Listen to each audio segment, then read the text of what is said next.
आपका स्वागत है जीएस ज्ञान कोर्स पे। आज हम पढ़ने वाले हैं रसायन विज्ञान का एक बहुत बेहतरीन टॉपिक, परमाणु। ठीक है, इसमें हम परमाणु और परमाणु से किस प्रकार अणु बनता है और अणु से किस प्रकार से किसी भी पदार्थ का निर्माण होता है। ठीक है, इसमें हम पढ़ेंगे इंटरमोलिकुलर फोर्स क्या होता है, उसके बीचों बीच में जो अट्रैक्शन होता है वो किस तरीके का अट्रैक्शन सॉलिड लिक्विड गैस में भिन्न भिन्न होता है। और जब डेमोक्रिटस और कर्नाड ने परमाणु के बारे में बतला ही दिया था, तो डाल्टन का परमाणुवाद का सिद्धांत हम क्यों पढ़ते हैं। ठीक है, और बाकी सारी जानकारियाँ जो कि परमाणु के अंदर आती है वो मैं आपको इस वीडियो में दूंगा। तो बने रहे इस वीडियो के अंदर और देखते रहें इस वीडियो को आखिरी तक, जिससे आपको बहुत से बहुत ज़्यादा ज्ञान मिलेगा जो कि आपके आने वाले पेपर में एकदम सार्थक साबित होगा। ठीक है, तो चलिए शुरू करते हैं इस वीडियो को बिना किसी प्रॉब्लम से और बिना किसी दिक्कतें में। ठीक है, तो चलिए स्टार्ट करते हैं इस वीडियो को। और हमेशा याद रखिए, जब भी वीडियो को आप स्टार्ट करिएगा ना, तो अपने पास कॉपी और कलम ज़रूर रखिएगा, जिसके कारण ऐसा हो सकता है कि हम तो सारे अगर विद्वान होते तो कोई पढ़ता ही नहीं। तो जब आपको ऐसी चीज़ें कोई आता है कि जो आपको पता ना हो, तो वो चीज़ें नोट डाउन कीजिएगा। ठीक है ना, जिससे क्या होता है ना कि आप एक तो नोट डाउन करते रहते हो जो आपको नहीं आता है, और जो आपको आता है वो आपका रिवाइज हो जाता है। ठीक है, तो ध्यान दीजिएगा बोर्ड की तरफ। देखिए, परमाणु, सबसे पहले आपको क्वेश्चन पूछा जाएगा कि परमाणु है क्या।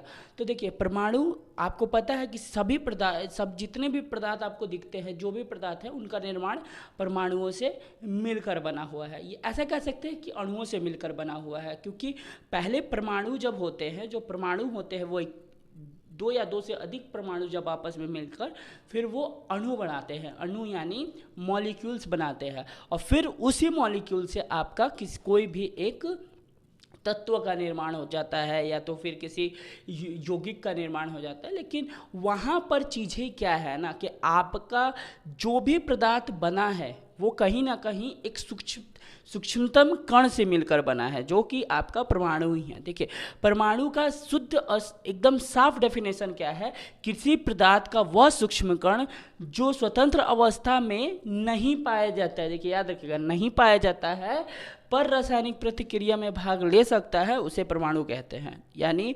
वह एकदम छोटा से छोटा कण, जब आप मान लीजिए किसी पदार्थ को पकड़ते हो और उसमें नोच नोच के वो सूक्ष्म कण पे पहुंच जाते हो, उस सूक्ष्म कण पे पहुंच जाते हो जिस कण को और नोच पाना संभव नहीं है, उस जिस कण को और विभाज्य कर पाना संभव नहीं है, और उसको विभक्ति कर पाना संभव नहीं है, वही आपका परमाणु कहलाता है। समझ में आ रहा है ना, वही आपका क्या कहलाता है बाबू, परमाणु कहलाता है। और वही परमाणु जब दो या दो से अधिक मिल जाते हैं ना, तो वो अणु बना देते हैं। क्या बना देते हैं बाबू, अणु।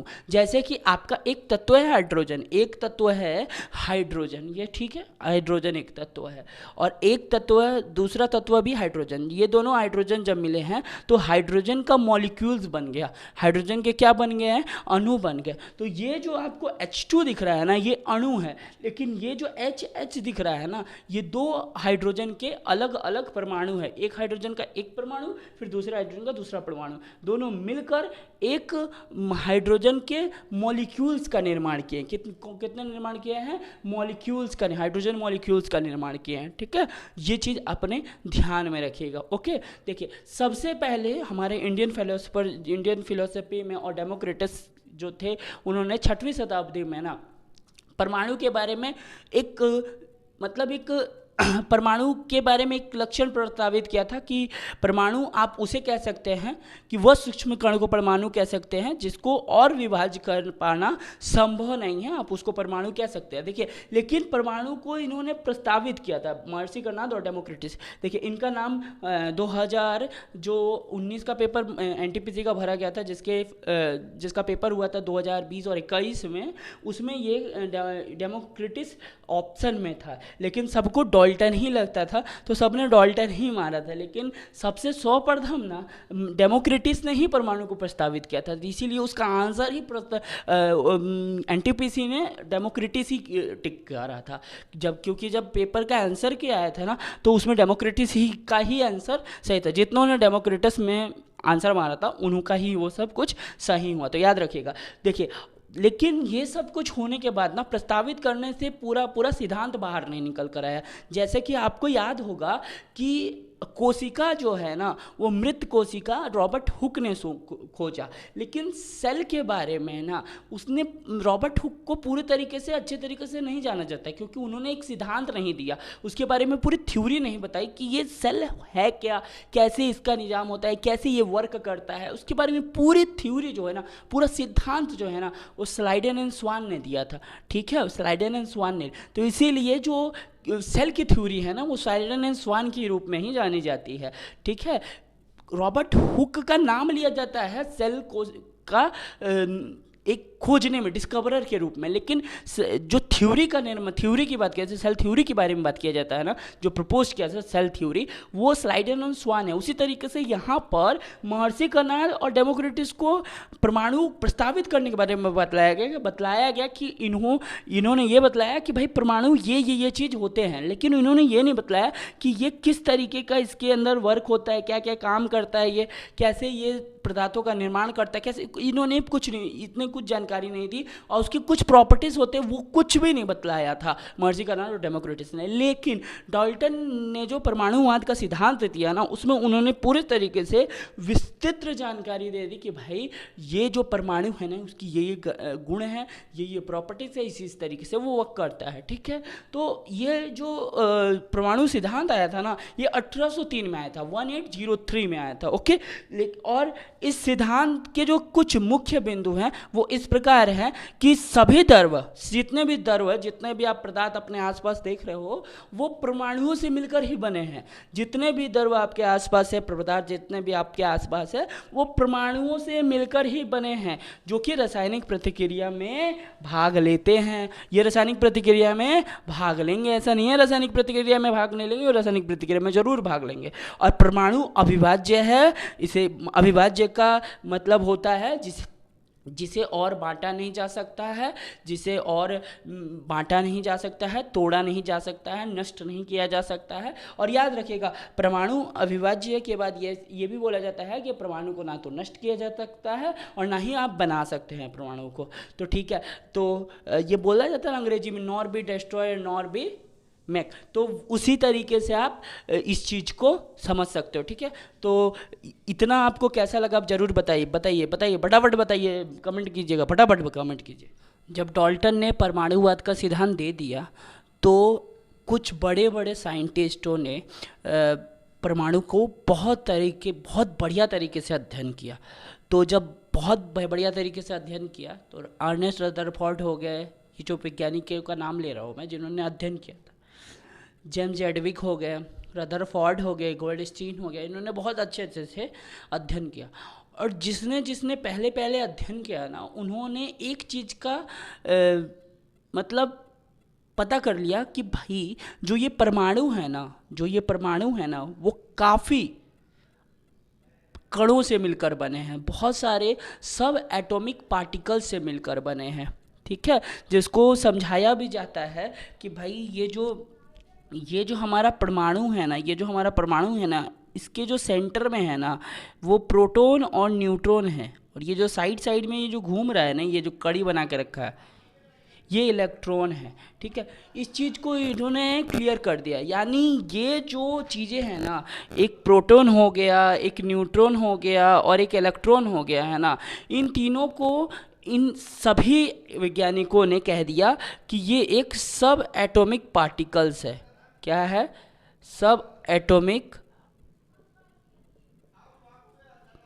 पार्टिकल्स है। ठीक है, और उसके बाद इन्होंने अपने अपने हिसाब से अलग अलग चीज़ों को, परमाणु को अध्ययन करके अलग अलग चीज़ों को खोजा। तो सबसे पहले भाई कौन गया खोजने? इलेक्ट्रॉन को खोजने गए जे थॉमसन। जो जे थॉमसन ने जिस चीज़ को खोजा वो था इलेक्ट्रॉन, ठीक है। और इलेक्ट्रॉन जो होता है ना वो नेगेटिवली चार्ज होता है, उसके ऊपर जो आवेश होता है वो नेगेटिवली आवेश होता है, ठीक है। बस इसमें याद करने वाली चीज़ें क्या है कि इलेक्ट्रॉन को किसने डिस्कवर किया। तो इलेक्ट्रॉन को डिस्कवर किया जे थॉमसन ने, और किस तरीके से डिस्कवर किया था, तो इसको कैथोड रे एक ट्यूब था, उससे इसको इलेक्ट्रॉन को जे थॉमसन ने डिस्कवर किया था, ठीक है। अगर आप बोलोगे तो वो एक्सपेरिमेंट भी करके मैं समझा दूंगा, यहाँ पे बना के समझा दूंगा, लेकिन पता है वो काम लायक है नहीं। बस आप ये जान लीजिए कि इलेक्ट्रॉन जो है ना वो जे थॉमसन ने खोजा था, और इसको किसके द्वारा खोजा था, क्या है, एक्सपेरिमेंट करके। तो कैथोड रे ट्यूब एक्सपेरिमेंट था, उसके द्वारा जे थॉमसन ने इलेक्ट्रॉन को खोज दिया था, ठीक है। प्रोटॉन को खोजकर्ता जो है वो गोल्डस्टीन है, याद रखिएगा। प्रोटॉन के खोजकर्ता जो है वो गोल्डस्टीन है। गोल्डस्टीन ने ना इसका नाम कैनाल रे दिया था, इसका नाम ना गोल्डस्टीन ने क्या दिया था, कैनाल रे दिया था, याद रखिएगा। ये याद रखिएगा, ये पूछा जाता है कभी कभी क्या होता है ना, ऑप्शन में गोल्डस्टीन होता है, रदरफोर्ड नहीं होता है, तो लोग भौचक्के हो जाते हैं, हक्के बक्के हो जाते हैं। तो प्रोटॉन का जो खोज करता है वो गोल्डस्टीन है। लेकिन क्या हुआ था ना कि प्रोटॉन का जो नाम प्रोटॉन पड़ा था, जो कैनाल रे से प्रोटॉन पड़ा ना, वो रदरफोर्ड ने रखा था, और उसके बारे में कुछ जानकारियाँ जो है वो रदरफोर्ड ने बेहतर दिया गोल्डस्टीन से, बढ़िया तरीके से। तो इसीलिए इसके नाम, प्रोटॉन के नाम के आगे रदरफोर्ड को खोजकर्ता के रूप में बतलाया जाता है, ठीक है। ये देख लीजिएगा, ये द्रव्यमान देख लीजिएगा, आवेश पर पूरा ध्यान दीजिएगा कि प्रोटॉन के ऊपर पॉजिटिव आवेश लगता है और इलेक्ट्रॉन के ऊपर नेगेटिव आवेश रहता है। उसके बाद न्यूट्रॉन जो है ना, न्यूट्रॉन का जो खोज है वो आपका जेम्स जेडविक ने किया था। और न्यूट्रॉन को जो खोज किया गया था ना वो किस तरीके से किया गया था, न्यूट्रॉन के खोज के लिए जेम्स जेडविक ने क्या किया था, एक बेरिलियम आप समझ जानते हो कि नहीं। बेरिलियम का तत्व जो होता है, लिथियम के बाद बेरिलियम आता है, परमाणु संख्या 4 पर आता है बेरिलियम, परमाणु संख्या 4 पर बेरिलियम आता है, ठीक है। इस बेरिलियम के तत्व पर ना जब अल्फा किरणें जो होती है ना वो अल्फा किरणें टकराने से ना एक उदासीन टकराने से एक उदासीन कण उत्सर्जित होता है, जिसको क्या कहा गया है भाई, न्यूट्रॉन कहा गया है। जिसको क्या किया गया है, न्यूट्रॉन कहा गया। तो अतः आपसे कोई पूछता है कि न्यूट्रॉन को किसने खोजा, तो जेम्स जेडविक ने। और जेम्स जेडविक ने जो न्यूट्रॉन खोजा उस पर कोई आवेश नहीं है, कोई चार्ज नहीं है, वो उदासीन है, ठीक है। और इसको न्यूट्रॉन को जेम्स जेडविक ने किस प्रकार क्या एक्सपेरिमेंट क्या किया था तब खोजा था। तो उसने क्या किया था कि बेरिलियम, जिसकी एटॉमिक संख्या कितनी है, 4 है, उस पर जब अल्फा किरणें को टकराया ना, तो अल्फा किरणें टकराने के बाद ना उस बेरिलियम से ना एक कण उत्सर्जित हुए। वो कण जो थे ना वो उदासीन यानी न्यूट्रॉन, कोई चार्ज नहीं था, उसी को हम लोगों ने न्यूट्रॉन कहा।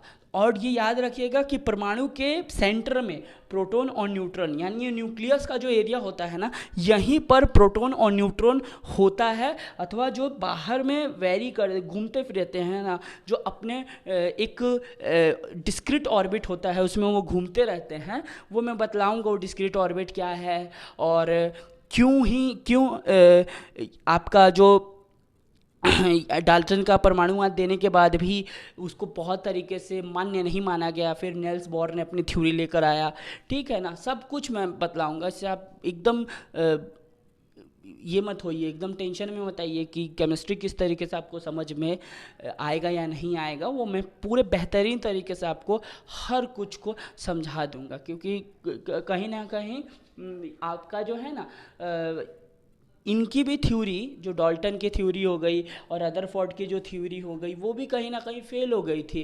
कि रदरफोर्ड ने बोला था भाई प्लम पुडिंग मेथड है, जो प्लम पुडिंग मेथड है। इनने क्या रदरफोर्ड ने क्या बोला था, मैं एक चीज़ बस थोड़ा मोड़ा बतला देता हूँ, आगे की वीडियो में बहुत अच्छे तरीके से बतलाऊंगा। सबसे पहले ये एक चीज़ देख लीजिए कि भार जो है ना, वो न्यूट्रॉन का भार सबसे ज़्यादा होता है, प्रोटॉन का भार उससे कम और इलेक्ट्रॉन का भार सबसे कम। याद रखिएगा इलेक्ट्रॉन का भार कम क्यों होता है, इसको याद रखने का तरीका याद रखिएगा कि इलेक्ट्रॉन हमेशा ये घूमते रहते हैं, ये घूमते रहता है, हमेशा चक्कर मारते रहता है। और चक्कर हमेशा कौन मारता है, आसानी से कौन घूम जाता है भाई, जो हल्का होता है वो आसानी से घूम जाता है, इसीलिए इलेक्ट्रॉन सबसे हल्का है, वो आसानी से घूम जाता है। प्रोटॉन बीच में है क्योंकि वो पॉजिटिव है तो वो अपने आप को बीच में रखता है, इधर और इधर दोनों की देखभाल करता है। एक उदासीन है यानी इस पर एक पे कोई चार्ज ही नहीं है, दूसरा क्या है नेगेटिवली चार्ज है, तो दोनों का ख्याल कौन रखता है, पॉजिटिव रहता है, इसलिए पॉजिटिव आदमी बीच में रहता है कि दोनों का ख्याल रख पाए। तो इस तरीके से आप याद रख सकते हो कि घूमता बहुत ज़्यादा है तो कम भार का होगा, तभी ना घूम रहा है बहुत ज़्यादा, और जो पॉजिटिव वाला है वो सेंटर में है और दोनों की रक्षा कर रहा है। ठीक है, इस तरीके से आप उसको याद रख सकते हो। और द्रव्यमान ये देख लो, तो देखिए जो रदरफोर्ड का एटॉमिक मॉडल आता है, उसे प्लम पुडिंग मेथड बोला जाता है, वाटरमेलन मेथड बोलते हैं वो लोग, plum pudding method, watermelon method. उसमें उन्होंने क्या बोला है ना कि जैसे कि वाटरमेलन मेथड में क्या बोला है कि मान लीजिए ये एक मान लीजिएगा कि ये एक वाटरमेलन है, ठीक है, ये एक वाटरमेलन है, और ये वाटरमेलन के ना जो वाटरमेलन के जो यहाँ बीज होता है ना, जो आप देखते होगे, आप वाटरमेलन में भी अभी गर्मी पड़ रहा बहुत भयंकर, हमारे यहाँ भी बहुत ज़्यादा गर्मी पड़ रहा, देख रहे हैं आप मेरी हालत देख रहे होंगे, फिर भी मैं आपके लिए एकदम निष्पक्ष होकर काम कर रहा हूँ। ठीक है, तो हम मेरे वीडियो को भी उतना प्यार दीजिए कि मैं निष्पक्ष होकर और भी आपके लिए काम करते रहूँ। ठीक है, तो जैसे ही वाटरमेलन आप देखते हो तो ये जो सेंटर, ये जो अलग अलग वेरियस जगह में रैंडमली आप देखते हो ना, उनके जो बीज धंसे होते हैं ना, इसको रदरफोर्ड ने बोला कि ये जो है ना, ये जो है आपका वो पॉजिटिवली चार्ज है। ये क्या है, पॉजिटिवली चार्ज है, धसा चीज़ है ना, ये पॉजिटिवली चार्ज है। और ये जो आप वाटरमेलन के जो रेड वाले हिस्से होते हैं ना, ये सब नेगेटिवली चार्ज है। तो मतलब उसके कहने का मतलब आपने समझा कि मतलब वो जो पूरा जो रस वाला भाग होता है जो आप खाते हो ना, वो सब नेगेटिवली चार्ज है, और वो जो आपको धनावेशित है ना, वो जगह जगह पे धसा हुआ है। तो ये प्रस्तावित किसने किया था, ये मेथड किसने प्रस्तावित किया था, रदरफोर्ड ने प्रस्तावित किया था। ठीक है, तो इसी तरीके से इस मॉडल को रदरफोर्ड ने प्रस्तावित किया था। फिर रदरफोर्ड के मॉडल में बहुत सारी कमियां निकाली गई, फिर उस कमियों को परिपूर्ण करके नील्स बोर आए, फिर नील्स बोर ने बोला भाई नहीं ऐसा नहीं है, वो एक 2n² का थ्योरी देकर चलेगा। तो इस तरीके से काफ़ी चीज़ें आगे और आएगी, और मैं पूरे तरीके से अच्छी तरीके से आपको जानकारियाँ दूंगा। आप बस शांति और सहज से बैठे रहिए और तरीका समझते रहिए कि किस तरीके से आपको पढ़ के और किस तरीके से आपको जवाब देना है। ठीक है, बस इस तरीके से आप अपनी पढ़ाई को कंटिन्यू रखे रहिए। आप बतलाइएगा ये वीडियो आपको कैसा लगा, आप गलत बोलिए, अच्छा बोलिए, लेकिन बोलिएगा पक्का। आप लाइक कीजिए, डिसलाइक कीजिए, लेकिन करिएगा ज़रूर, और अपने दोस्तों को भेजिए। अगर अच्छा लग रहा है तो अपने दोस्तों को भी भेजिए, उनको बतलाइए कि एक अच्छे ग्रेड के, एक अच्छे कंटेंट के साथ पढ़ाई जो हमारे यूट्यूब पर फ्री करवा रहे हैं जीएस ज्ञान कोर्स वाले भैया, वो आपको फ्री में इतने कंटेंट दे रहे हैं जितना कंटेंट आप कोचिंग में बहुत पैसे खर्च करके प्राप्त करते हो। तो बने रहें और प्यार करते रहें अपने भाई को, और मिलते हैं दूसरे वीडियो में। तब तक के लिए जय हिंद।